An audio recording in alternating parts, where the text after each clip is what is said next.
Here we are. It's 2025. Can you believe it? It's here. So what can we expect? What can we expect from this year governed by the number 9?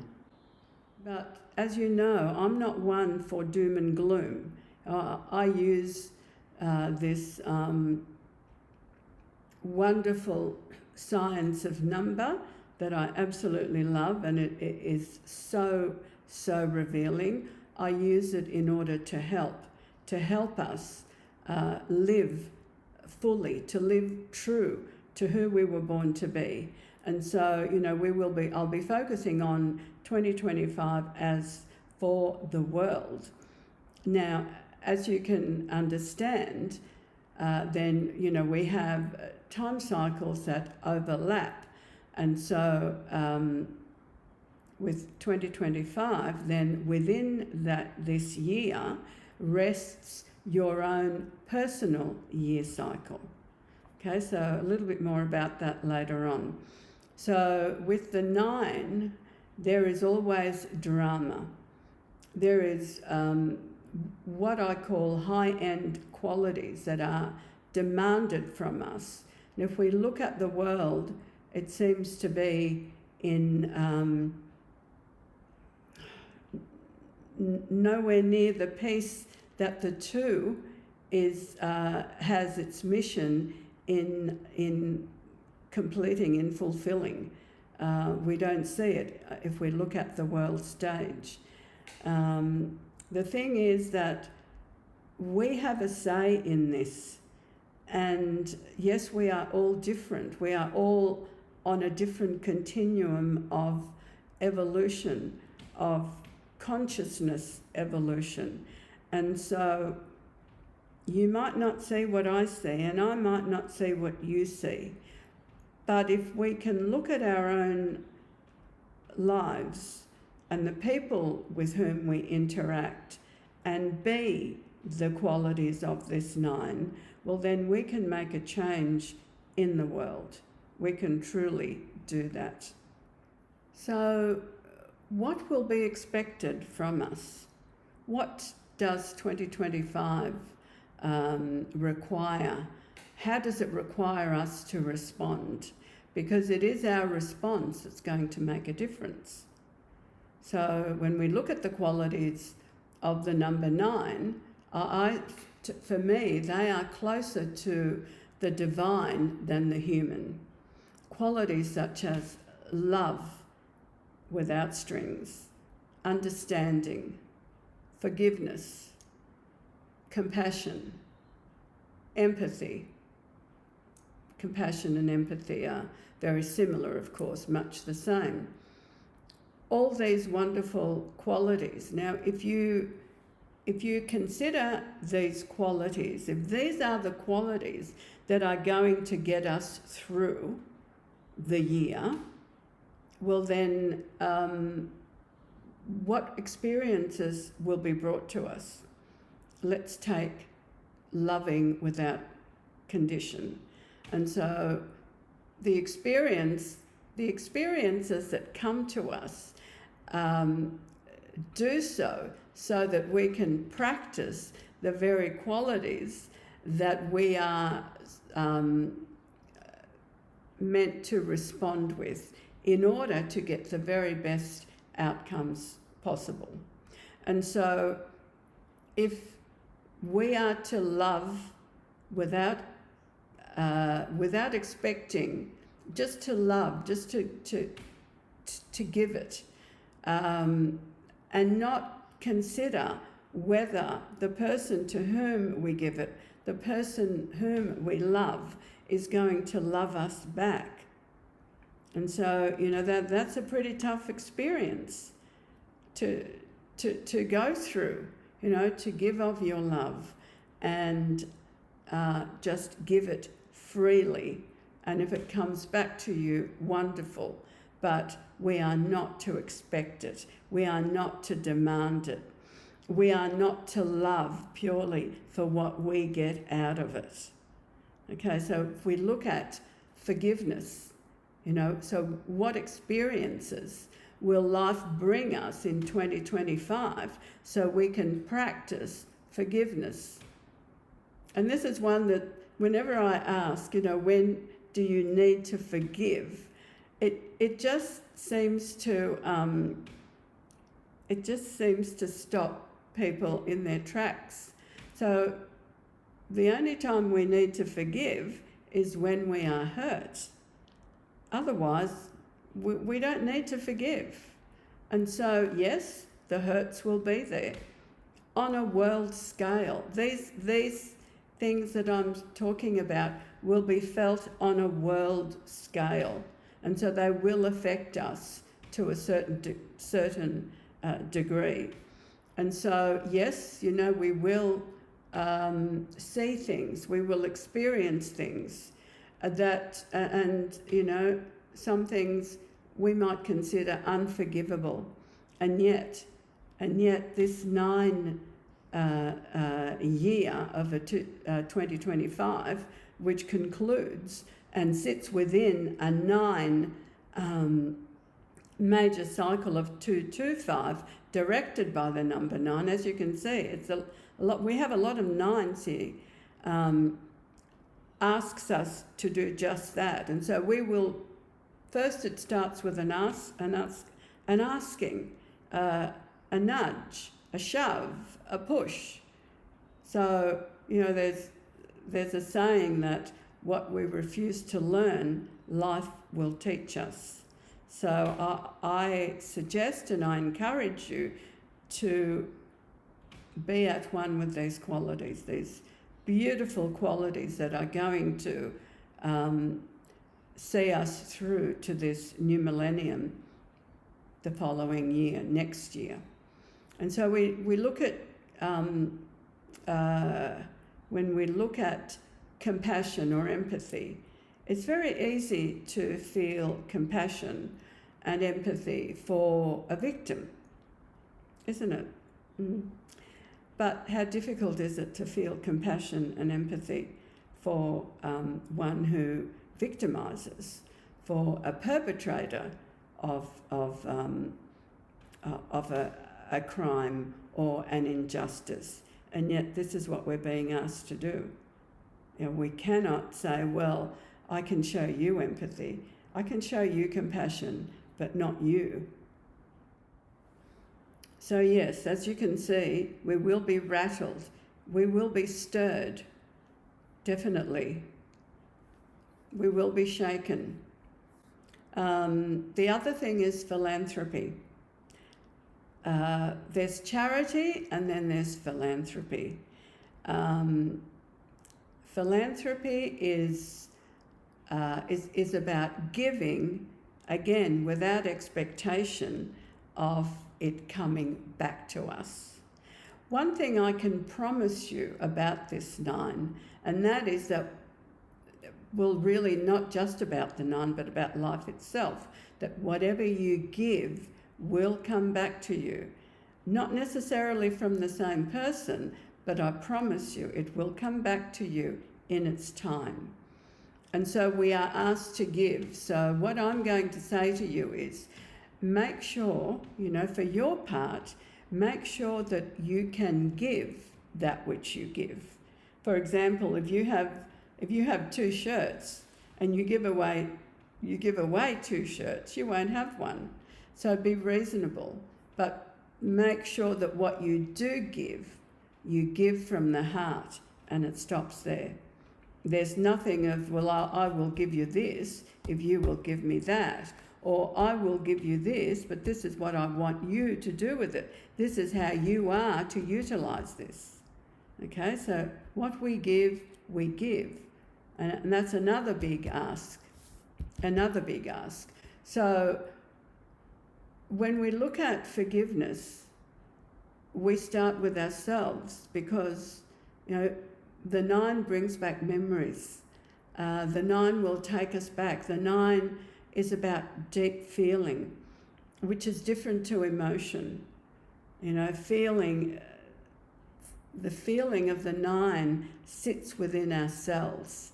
It's deep, whereas the emotions are reactionary. You might feel happy, when you go out and buy something and it makes you happy, but feelings, it sits within us, it becomes a part of us. Everything starts with us, whether it's love, understanding, forgiveness, compassion, empathy, it all starts with us. It's pointless being forgiving of others if you cannot forgive yourself, because that forgiveness that you give another will never be complete until you forgive yourself, your part in the equation. But it's not necessarily, the forgiveness of self, it's not necessarily inclusive of others. Sometimes we need to forgive ourselves for not accomplishing what we thought we would. Like we look at where we are in life and we might say, well, I'm not where I expected to be. I'm not where I expected to be. And so, we need to forgive ourselves for that. And so everything starts, with us. And also the love. We need to love ourselves, not in a selfish way, but in a way that where, we are love by default. We are loved by default, because if you believe that the creator of this universe, who also created you, is love, and I assure you that this energy is pure love, well then you are love. We are loved by default. It's just that sometimes we forget that. So our soul, our spirit, and we get caught up in the physical form, through which we express that love, we express that joy, and sometimes we forget, and so we might not like what we do, but we can still love that part of us, who we truly are, that nature. And if you are able to do that, and it can be a process, particularly for people of my generation who were taught to not consider ourselves, that we had to be selfless, and so it's a process, but one which I hope you have already undertaken. Understanding. Let's look at understanding. When do you need to be understanding? Is it not when you are misunderstood? It is that. How many times have you been misunderstood? How many times have your good intentions been misunderstood? And so this is, the year when life will expect us to be understanding. And you can see why I call these high-end qualities divine, more divine than anything else. But this is where we are. This is where we are. And this is the final year before we move into the era of spiritually conscious living, which begins in 2026. And I won't go into that now. Now, as well, within this 9 equation, we see money.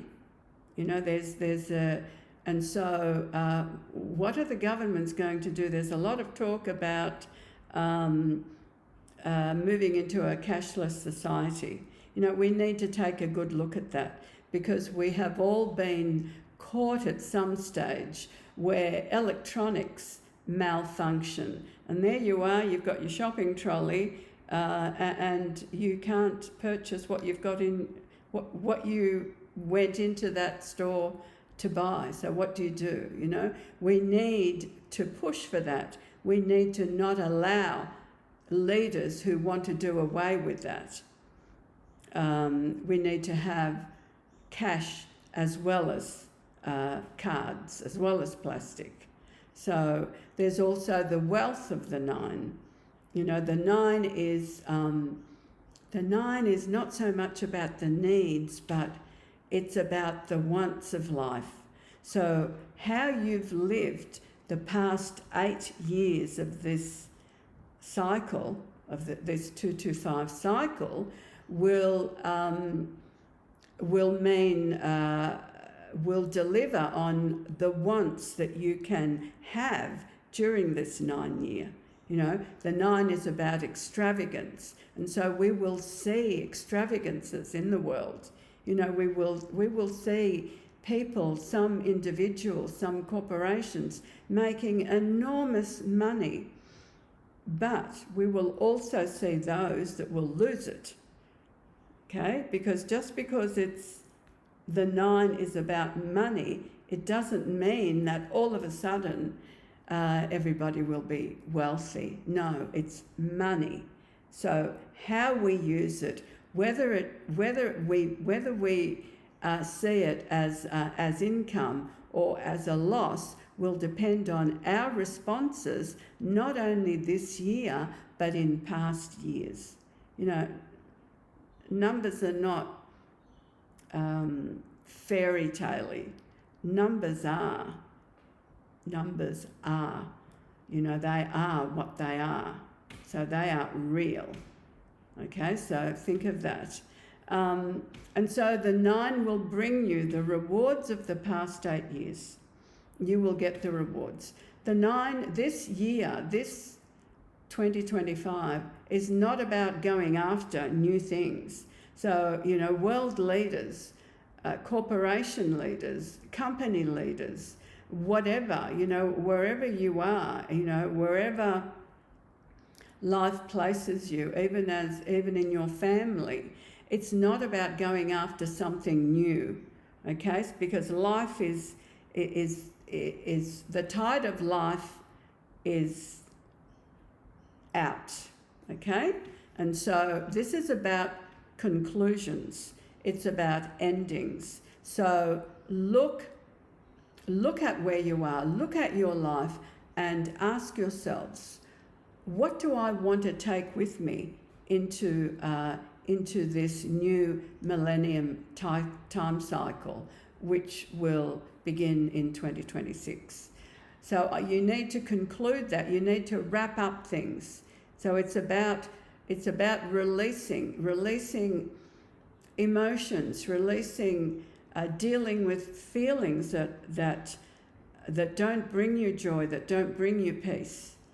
It's about doing that. So place your focus, whether with yourself or in relationships, on trimming and cutting anything and anyone in your life that doesn't encourage you to be that wonderful, unique individual that you were born to be. So look at that. Forget about chasing new things for the world, okay? Now, of course, this depends also on your own personal time cycle, okay? But this is for the world, so it will affect you in some way. So even if you are at a beginning time in your own personal time cycle, you should start the beginning with what you no longer want. So make a start with what you no longer want in your life and concluding it or doing away with it or releasing it.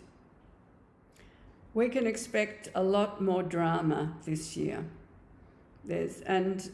Also love drama, as well as other dramas. It might not necessarily be your drama, but rest assured you will be pulled into some drama. And so again, you know, how do you respond? With all these qualities that I've gone through. That is your best response.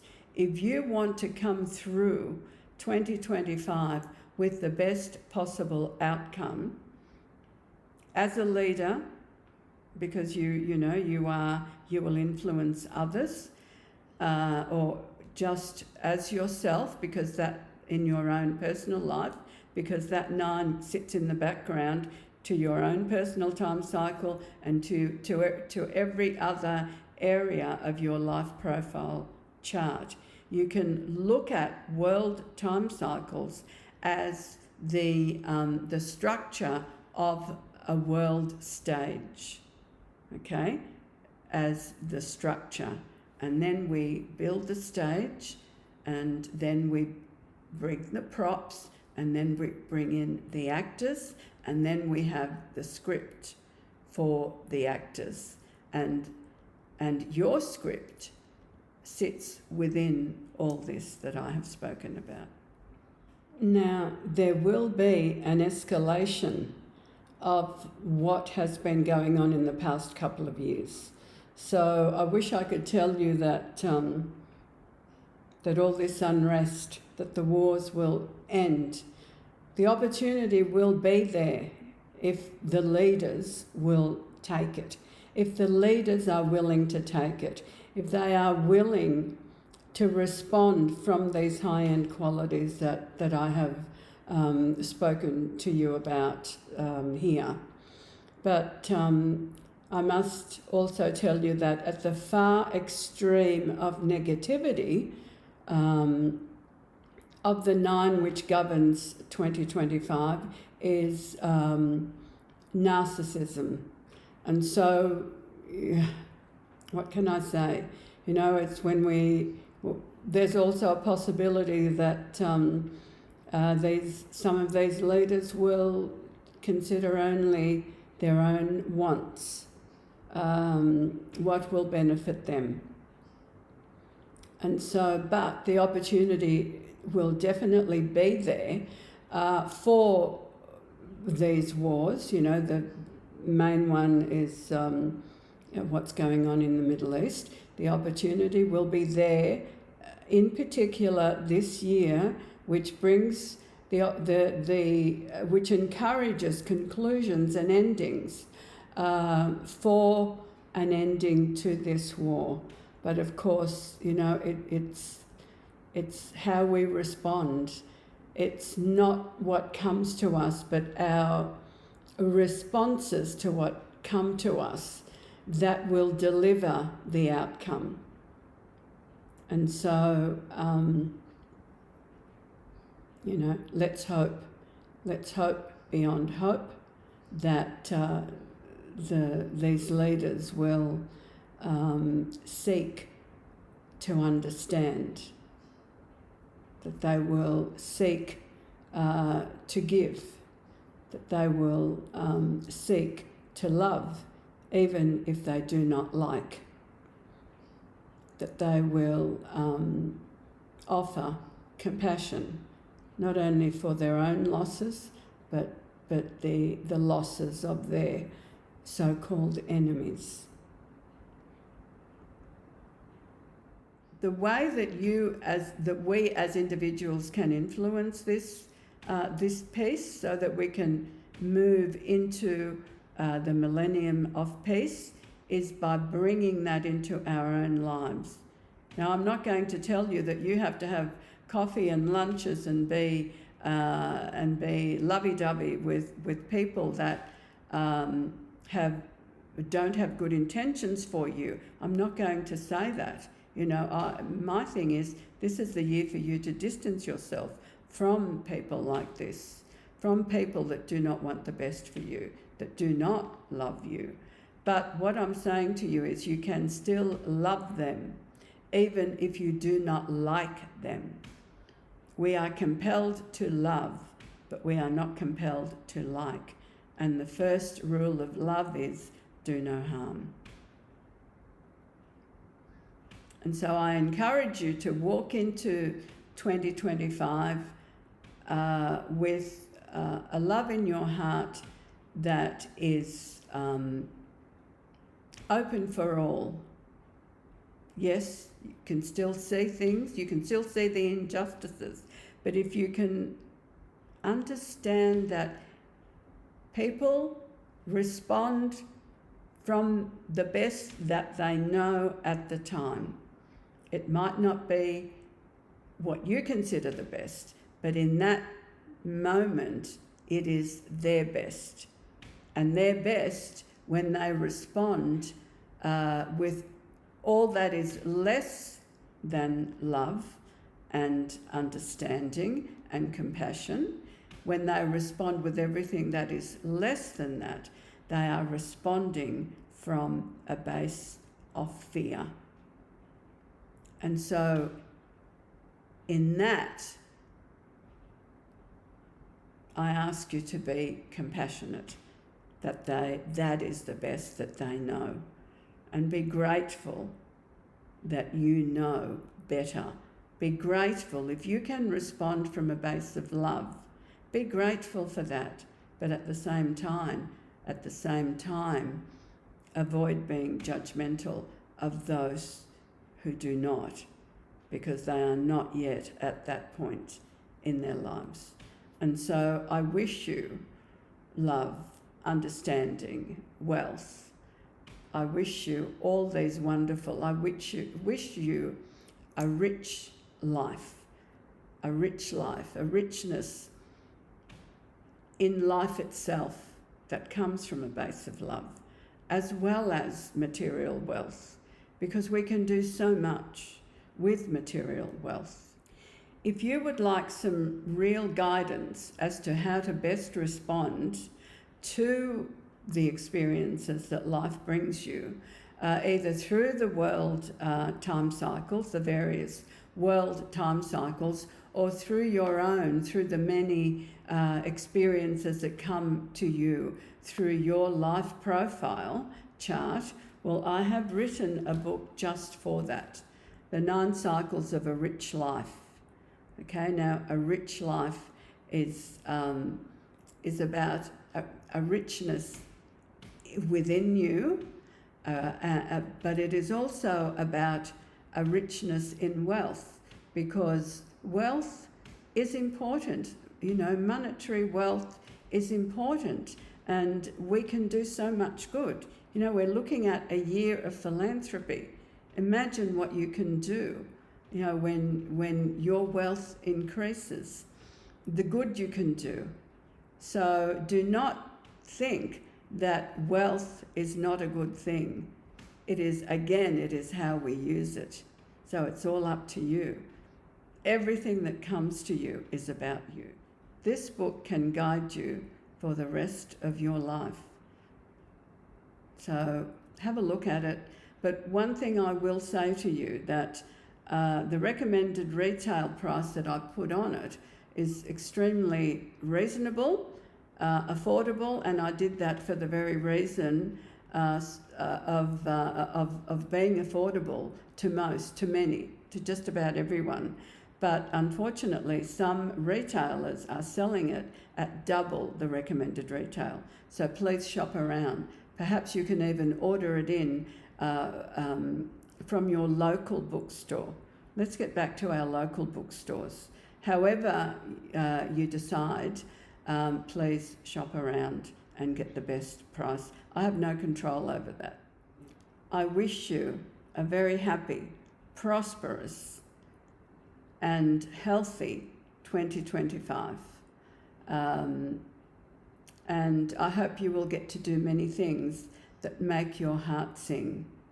You need to do that. And love without condition. Remember that. Enjoy it.